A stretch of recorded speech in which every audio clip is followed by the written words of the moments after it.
ନମସ୍କାର, ଜୟ ଜଗନ୍ନାଥ। ଦର୍ଶକ ବନ୍ଧୁ, ହନୁମାନ ଚାଳିଶା ପଢ଼ୁଥିବା ବେଳେ ଏହି ଭୁଲ ଗୁଡ଼ିକ କେବେ ମଧ୍ୟ କରନ୍ତୁ ନାହିଁ, ନହେଲେ ଖରାପ ପରିଣାମ ଭୋଗିବାକୁ ପଡ଼ିପାରେ। ଭଗବାନ ଶ୍ରୀରାମଙ୍କର ପରମ ଭକ୍ତ ବୋଲି ପରିଚିତ ସଙ୍କଟମୋଚନ ହନୁମାନଙ୍କୁ ପ୍ରାୟ ପ୍ରତ୍ୟେକ ଘରେ ପୂଜା କରାଯାଏ। ବଳ ଓ ବୁଦ୍ଧିର ଆଶୀର୍ବାଦ ଦେଉଥିବା ବଜରଙ୍ଗବଲି ସଙ୍କଟ ସମୟରେ ଭକ୍ତମାନଙ୍କୁ ରକ୍ଷା କରନ୍ତି। ଭକ୍ତମାନେ ହନୁମାନ ଚାଳିଶା ଓ ବଜରଙ୍ଗବଲିଙ୍କ ପାଠ କରି ହନୁମାନଜୀଙ୍କର ପୂଜା ଓ ଆରାଧନା କରନ୍ତି। ହନୁମାନ ଚାଳିଶାର ପାଠ କରୁଥିବା ବ୍ୟକ୍ତିଙ୍କ ଉପରେ ଭଗବାନ ଶ୍ରୀରାମ ଓ ଶିବ ପାର୍ବତୀଙ୍କର ମଧ୍ୟ କୃପା ବର୍ଷିଥାଏ। କିନ୍ତୁ କମ୍ ଲୋକେ ଜାଣନ୍ତି ଯେ ହନୁମାନ ଚାଳିଶା ପାଠ କରିବାର କିଛି ବିଶେଷ ନିୟମ ମଧ୍ୟ ଅଛି। ଏମିତି ମାନ୍ୟତା ଅଛି ଯେ ନିୟମିତ ଭାବରେ ହନୁମାନ ଚାଳିଶା ପାଠ କଲେ ଭଗବାନ ପ୍ରସନ୍ନ ହୁଅନ୍ତି ଏବଂ ସମସ୍ତ କଷ୍ଟରୁ ମୁକ୍ତି ଦେଇଥାନ୍ତି। ହନୁମାନ ଚାଳିଶାରେ ପ୍ରାୟ 40ଟି ଚୌପାଇ ରହିଛି। ଏମିତି ମାନ୍ୟତା ଅଛି ଯେ ଯଦି କେହି ହନୁମାନ ଚାଳିଶା ପାଠ କରୁଥିବା ବେଳେ ସମସ୍ତ ନିୟମ ପାଳନ କରନ୍ତି ନାହିଁ, ତେବେ ସେ ପୂଜାର ପୂର୍ଣ୍ଣ ଫଳ ପାଇପାରନ୍ତି ନାହିଁ। ଯଦି ଆପଣ ହନୁମାନ ଚାଳିଶା ପଢ଼ୁଥିବା ସମୟରେ ଯଦି ଆପଣ ଛୋଟ ଭୁଲଟିଏ ମଧ୍ୟ କରିଦିଅନ୍ତି, ତେବେ ପୂଜାର ପୂର୍ଣ୍ଣ ଫଳ ମିଳିନଥାଏ। ଏହି ଭିଡ଼ିଓରେ ମୁଁ ଆପଣମାନଙ୍କୁ କହିବି ଯେ ହନୁମାନ ଚାଳିଶା ପଢ଼ୁଥିବା ବେଳେ କେଉଁ ଭୁଲ ଗୁଡ଼ିକ କେବେ ମଧ୍ୟ କରିବା ଉଚିତ ନୁହେଁ।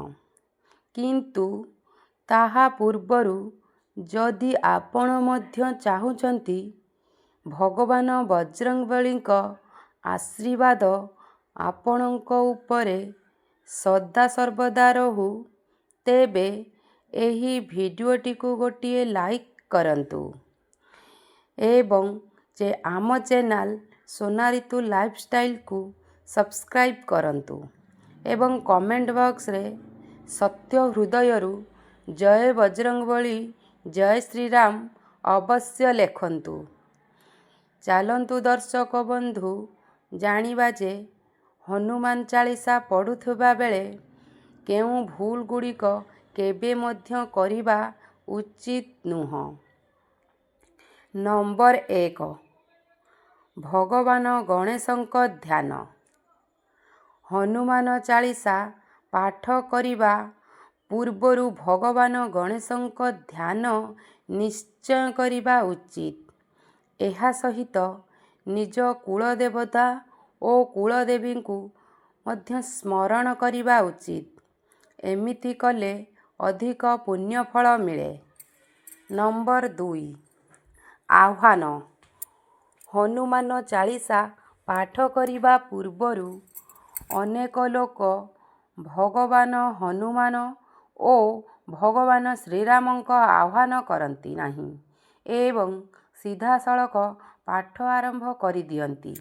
ତେଣୁ ଆପଣ ହନୁମାନ ଚାଳିଶା ପଢ଼ିବା ପୂର୍ବରୁ ଭଗବାନ ହନୁମାନ ଓ ଭଗବାନ ଶ୍ରୀରାମଙ୍କ ଆହ୍ୱାନ ନିଶ୍ଚୟ କରନ୍ତୁ।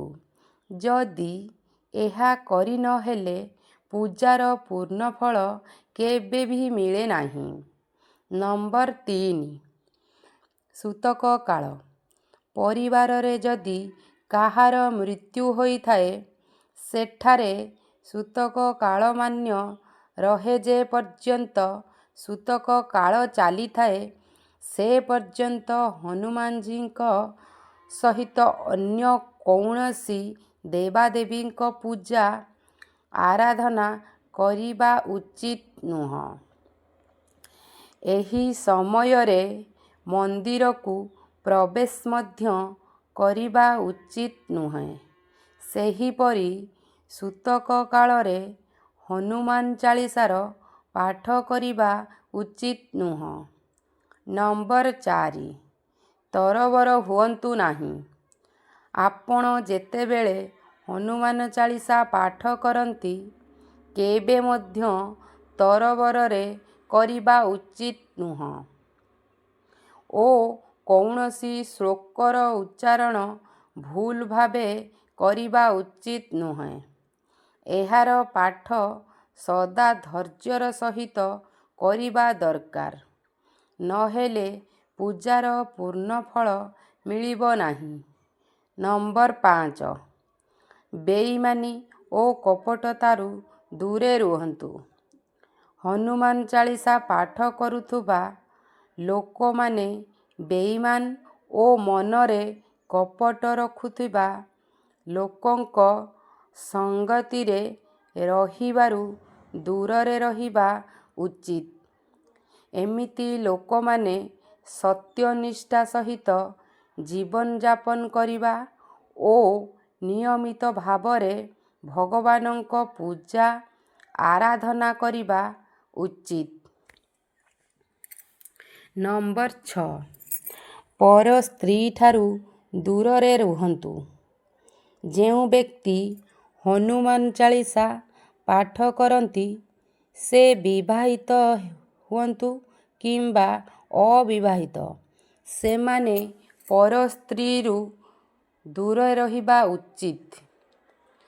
ଅର୍ଥାତ୍ ଯଦି କାହାର ବିବାହ ହୋଇଛି, ତେବେ ସେ ନିଜ ପତ୍ନୀ ଛଡ଼ା ଅନ୍ୟ କାହା ସହିତ ସମ୍ପର୍କ ରଖିବା ଉଚିତ ନୁହେଁ।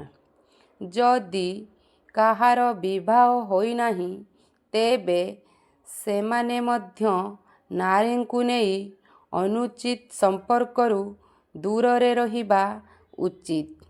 ବିବାହ ପୂର୍ବରୁ ସମସ୍ତ ନାରୀ ପରସ୍ତ୍ରୀ ବୋଲି ମନାଯାନ୍ତି। ସେହିପରି ହନୁମାନ ଚାଳିଶା ପାଠ କରୁଥିବା ବ୍ୟକ୍ତିଙ୍କୁ ଏହି କଥାରେ ନିଶ୍ଚୟ ଧ୍ୟାନ ଦେବା ଉଚିତ। ନମ୍ବର 7, ମଧ୍ୟ ଚଉପାଇରୁ ପାଠ ଆରମ୍ଭ କରିବା ଉଚିତ ନୁହଁ। ଜ୍ୟୋତିଷ ମାନ୍ୟତା ଅନୁସାରେ ଠିକ୍ ପ୍ରକାରରେ ହନୁମାନ ଚାଳିଶା ପାଠ କଲେ ବହୁତ ଲାଭ ମିଳେ। କେବେ ମଧ୍ୟ ଚାଳିଶାର ମଧ୍ୟରୁ କୌଣସି ଚଉପାଇରୁ ପାଠ ଆରମ୍ଭ କରିବେ ନାହିଁ। ସମ୍ପୂର୍ଣ୍ଣ କ୍ରମ ଅନୁସାରେ ପାଠ କରି ସେଠାରୁ ଉଠନ୍ତୁ। ନମ୍ବର 8, ତାମସିକ ଖାଦ୍ୟ ଓ ମଦ୍ୟପାନରୁ ଦୂରେ ରହିବା ଉଚିତ। ହନୁମାନ ଚାଳିଶା ପାଠ କରୁଥିବା ବେଳେ ତାମସିକ ଖାଦ୍ୟ ବା ମଦ୍ୟପାନ କରିବା ଉଚିତ ନୁହଁ। ହନୁମାନଜୀ ବାଲ୍ ବ୍ରହ୍ମଚାରୀ, ସେହିପରି ଏହାଠାରୁ ଦୂରରେ ରହିବା ଦରକାର। ନମ୍ବର 9, ପବିତ୍ରତା। ପାଠ ସମୟରେ ବ୍ରହ୍ମଚର୍ଯ୍ୟ, ପବିତ୍ରତା ଓ ସଫାସୁତୁରା ରଖିବା ଦରକାର। ନମ୍ବର 10, ଦୀପ। ପାଠ ପୂର୍ବରୁ ଲାଲ ସୂତାର ସଳିତା ସହ ଦୀପ ପ୍ରଜ୍ୱଳନ କରନ୍ତୁ। ଚମେଲି ତେଲ କିମ୍ବା ଶୁଦ୍ଧ ଘିଅରେ ଦୀପ ଜାଳିଲେ ଭଲ। ନମ୍ବର 11, ନିଜ ନାମ ଉଚ୍ଚାରଣ। ତୁଳସୀଦାସ ଥିବା ସ୍ଥାନରେ କିଛି ଲୋକ ନିଜ ନାମ ଉଚ୍ଚାରଣ କରିବାକୁ ମାନ୍ୟତା ମାନନ୍ତି। ନମ୍ବର 12, ଆସନ। ହନୁମାନଜୀଙ୍କ ମୂର୍ତ୍ତି କିମ୍ବା ଛବିକୁ କାଠର ପଟାରେ ଲାଲ ବସ୍ତ୍ର ବିଛାଇ ସ୍ଥାପନ କରନ୍ତୁ। ନିଜେ କୁଶ ଆସନରେ ବସି ପାଠ କରନ୍ତୁ। ନମ୍ବର 13, ଝଗଡ଼ା କରିବା ନୁହେଁ। ହନୁମାନ ଚାଳିଶା ପାଠ କରୁଥିବା ବେଳେ କାହାକୁ, ବିଶେଷ କରି ଦୁର୍ବଳ ବ୍ୟକ୍ତିଙ୍କୁ କେବେ ବି ମଧ୍ୟ ଯନ୍ତ୍ରଣା ଦିଅନ୍ତୁ ନାହିଁ। ଅନାବଶ୍ୟକ ଭାବେ ଝଗଡ଼ା କରିବା ଉଚିତ ନୁହେଁ। ଯଦି ଆପଣ ହନୁମାନ ଚାଳିଶା ପାଠ କରନ୍ତି ତେବେ କାହାର ଅପମାନ କରିବେ ନାହିଁ ଓ କାହା ପାଇଁ ଅପଶବ୍ଦ ବ୍ୟବହାର କରିବେ ନାହିଁ। ନମ୍ବର 14 ଶୁଦ୍ଧ ଦେହ ଓ ମନରେ ପାଠ।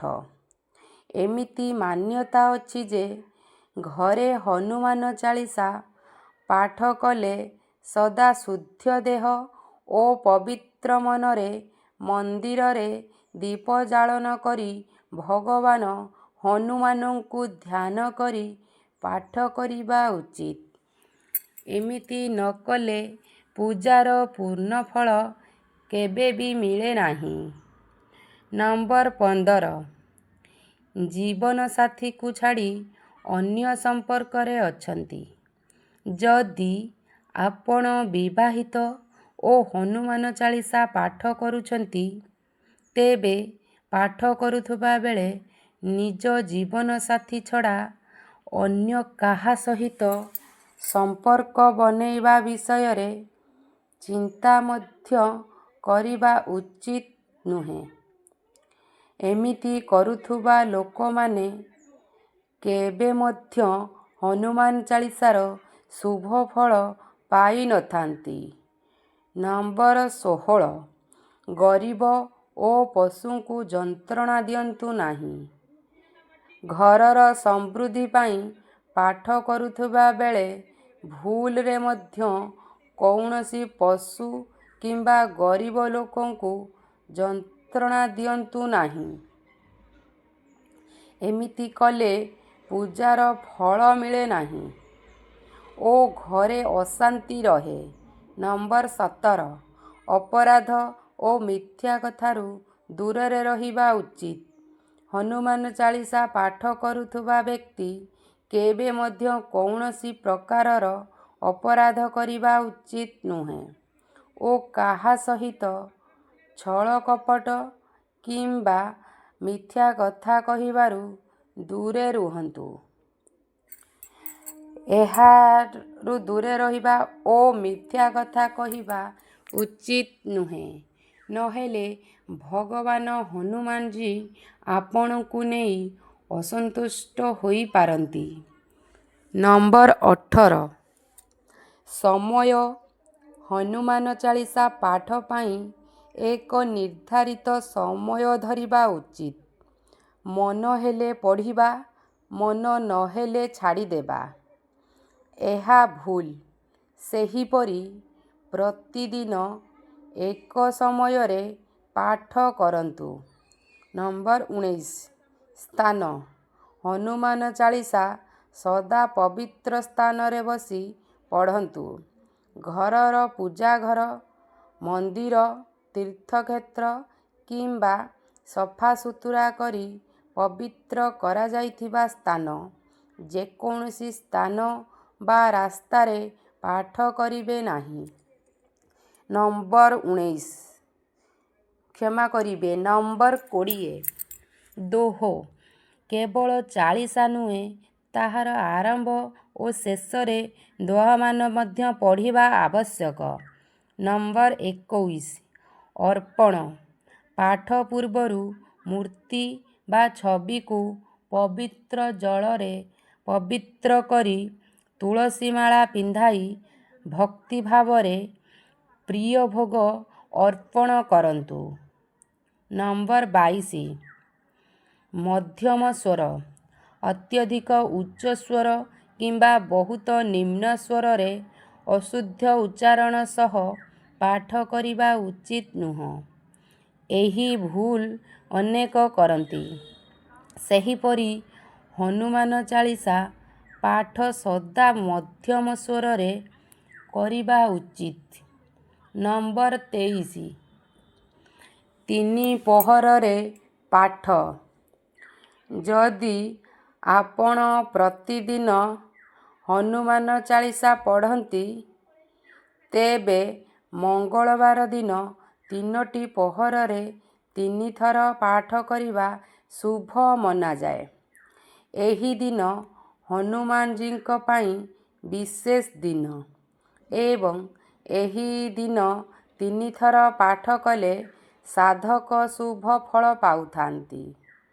ଏହା ସହିତ ଶନିବାର ଦିନ ମଧ୍ୟ ହନୁମାନଜୀଙ୍କ ପୂଜା ସହ ହନୁମାନ ଚାଳିଶା ପାଠ କରିବା ଉଚିତ। ଏହାର ହନୁମାନଜୀଙ୍କ କୃପା ମିଳିଥାଏ ଓ ଶନିଦେବଙ୍କ ପ୍ରକୋପ ମଧ୍ୟ କମିଯାଇଥାଏ। ଯେଉଁ ଲୋକମାନଙ୍କ ଉପରେ ଶନିଙ୍କ କୁପ୍ରଭାବ ଚାଲିଛି କିମ୍ବା ଯାହାଙ୍କ କୁଣ୍ଡଳୀରେ ଶନି ଦୁର୍ବଳ ସ୍ଥାନରେ ଅଛନ୍ତି ସେମାନେ ଶନିବାର ଦିନ ନିଶ୍ଚୟ ହନୁମାନ ଚାଳିଶା ପାଠ କରିବା ଉଚିତ। ନମ୍ବର 24 ହନୁମାନଜୀଙ୍କୁ ଛୁଆଁ। ଏମିତି ମାନ୍ୟତା ଅଛି ଯେ ମହିଳାମାନେ ହନୁମାନଜୀଙ୍କୁ ଛୁଇଁବାରୁ ବର୍ଜିତ କାରଣ ସେ ବ୍ରହ୍ମଚାରୀ ଥିଲେ। ସେହିପରି ମହିଳାମାନେ ବସ୍ତ୍ର ଅର୍ପଣ କିମ୍ବା ଜଳସ୍ନାନ କରାଇବା କରନ୍ତୁ ନାହିଁ। ତେଣୁ ପାଠ ପୂର୍ବରୁ ଗୋଟିଏ କଳସରେ ଜଳ ରଖି ପାଠ ଶେଷରେ ସେହି ଜଳକୁ ପ୍ରସାଦ ଭାବେ ଗ୍ରହଣ କରନ୍ତୁ। ନମ୍ବର 25 ଶୋଇବା ପୂର୍ବରୁ ହନୁମାନ ଚାଳିଶା ପାଠ କଲେ ଜୀବନର ବହୁ ସଙ୍କଟ ଦୂର ହୁଏ ଓ ପରିବେଶ ଶୁଭ ରହେ। ନମ୍ବର 26 ସକାଳେ ସ୍ନାନ ପରେ ଭକ୍ତମାନେ ସକାଳର ସ୍ନାନ ପରେ ପାଠ କରିବା ଉଚିତ। ସନ୍ଧ୍ୟା ସମୟରେ ମଧ୍ୟ ପଢ଼ିପାରିବେ। ଭିଡ଼ିଓଟିକୁ ଏହିଠାରେ ଶେଷ କରୁଛି। ଦର୍ଶକ ବନ୍ଧୁ, ଆପଣମାନେ ମୋର ଏହି ଭିଡ଼ିଓଟିକୁ ଶେଷ ପର୍ଯ୍ୟନ୍ତ ଦେଖିଥିବାରୁ ମୁଁ ଆପଣମାନଙ୍କୁ ହୃଦୟରୁ ଧନ୍ୟବାଦ ଜଣାଉଛି। ଯଦି ଆପଣମାନେ ମୋର ଏହି ଭିଡ଼ିଓରୁ କିଛି ବି ଶିକ୍ଷଣୀୟ କଥା ଶିଖିପାରିଥିବେ ତେବେ ଦୟାକରି ଭିଡ଼ିଓଟିକୁ ଗୋଟେ ଛୋଟିଆ ଲାଇକ୍ କରି ଆମ ଚ୍ୟାନେଲ ସୋନାରିତୁ ଲାଇଫଷ୍ଟାଇଲକୁ ସବସ୍କ୍ରାଇବ୍ କରନ୍ତୁ ଏବଂ ତାହା ସହ କମେଣ୍ଟରେ ଜୟ ବଜରଙ୍ଗୀ ବୋଲି ନିଶ୍ଚିତ ଲେଖନ୍ତୁ। ଏହାଦ୍ୱାରା ପ୍ରଭୁ ସଙ୍କଟମୋଚନ ହନୁମାନ ଭାଇ ଆପଣଙ୍କର ଏବଂ ଆପଣଙ୍କ ପରିବାରର ମଙ୍ଗଳ କରିବେ। ନମସ୍କାର ଦର୍ଶକ ବନ୍ଧୁ, ଜୟ ଶ୍ରୀରାମ, ଜୟ ସୀତାରାମ, ଜୟ ବଜରଙ୍ଗୀ ବାଲି।